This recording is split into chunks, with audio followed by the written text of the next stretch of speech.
What's going on YouTube? Welcome to Musty Yeti's Tactical HQ. Today's going to be just a little update video. The other day I decided to go out and pick up a new gun for the collection. I chose a weapon that gives me tons of options in the customization department. I figured if I went with a gun that gives me plenty of options to add on parts, that it would get me back into making videos again. So I'm keeping my fingers crossed that this time I can stay with it and pump out a set of videos for you guys. Well, without further ado, I present to you the newest gun in my collection. Now this gun really doesn't need an introduction, but here it is, the Remington 870 Tactical. As you can see, I chose to go with the tactical version of this. That wasn't for any particular reason other than I wanted the 18-inch barrel right out of the box.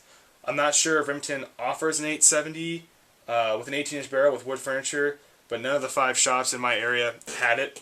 I would have preferred the wood furniture because I plan on switching out the furniture anyway with aftermarket stock set, and it just would give me, you know, a choice between wood and synthetic down the road.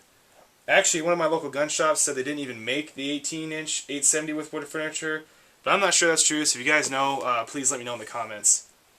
Now, I don't really want to get into discussion over which shotgun is better, the Mossberg or the Remington. Both are excellent shotguns, but this is the one that best works for me. If the Mossberg is your thing, more power to you. Personally, I'm not sure what replacement buttstock I'll go with here. Hell, I might even do a pistol grip. I haven't really decided.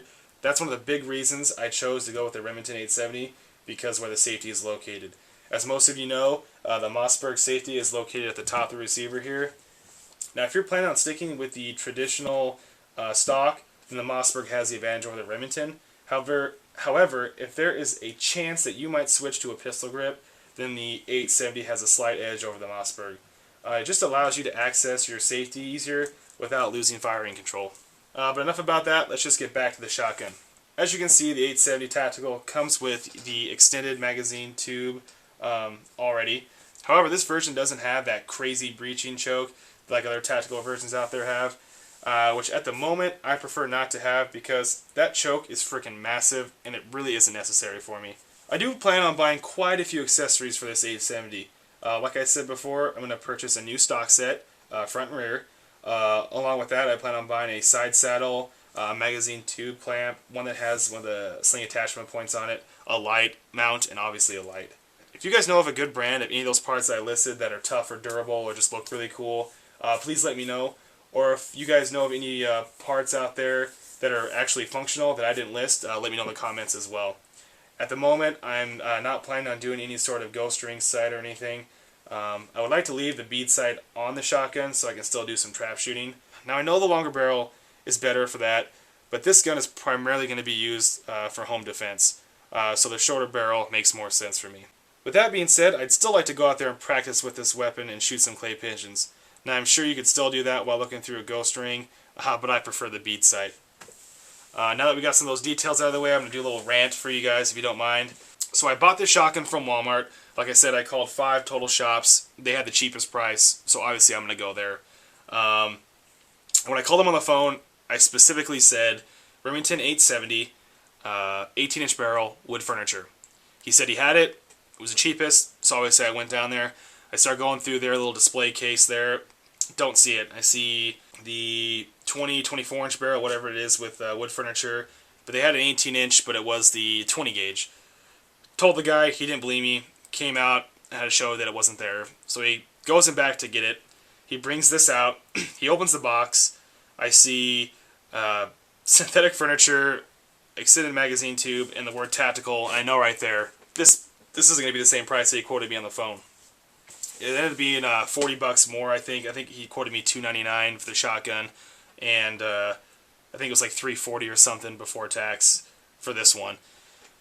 So obviously I decided to go for it. And obviously when you buy a gun you want to hold on to it. So I asked him if I can grab it. He proceeds to put this lock on and tells me that it's just, you know, it's the rules down there that they have to put this lock on for me to handle it, which is fine.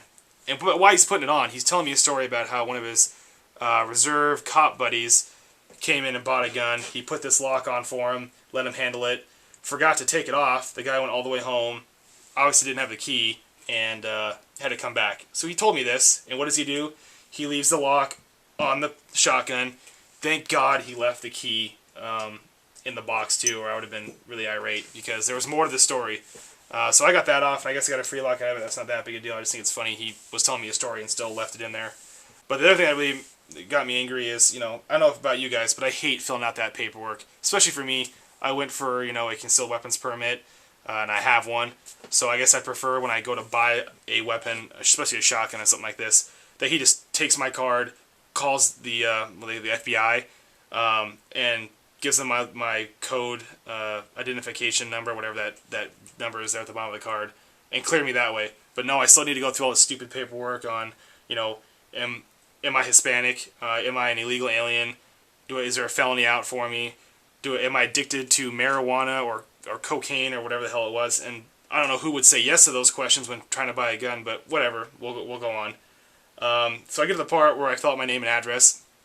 Now, a little backstory to this is, when I first got my driver's license 3 or 4 years ago, I was moving houses every year, so there was no point in me putting an address to a house. I wasn't going to live there anymore. So I put a permanent address. I'm just going to say it was my parents. So I moved the next year after I got my license, and I thought I was actually going to buy that house. So when I went to get my concealed weapons permit, I put that address down. So at this point, I have a driver's license with one address, and I have my concealed weapons permit with another address. So now I'm filling out the paperwork, and just by default, because the house I live in now I own, I purchased it, it's mine, I put my name and this current address. So they have to call the manager over to clear the paperwork and walk me out of the store, because I could be a criminal, which is fine. But she sees that the address on the paperwork doesn't match the address on my driver's license, and she tells me she can't sell me the gun. Because I wanted to tell her, go F yourself, I'll just come back tomorrow, I'll refill out the paperwork, I'll write down the wrong address that I don't live at, and then I'll get the gun. I just don't understand why they'd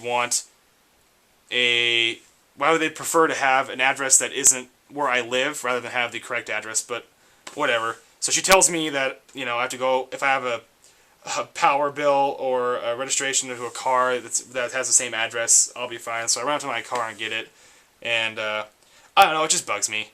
Like I said, for me, I just think it makes more sense to have the correct address than having matching addresses. But you guys can enlighten me in the comments. You can call me an idiot or agree with me. I don't really care. That's just my 2 cents. Well, guys, that about wraps it up.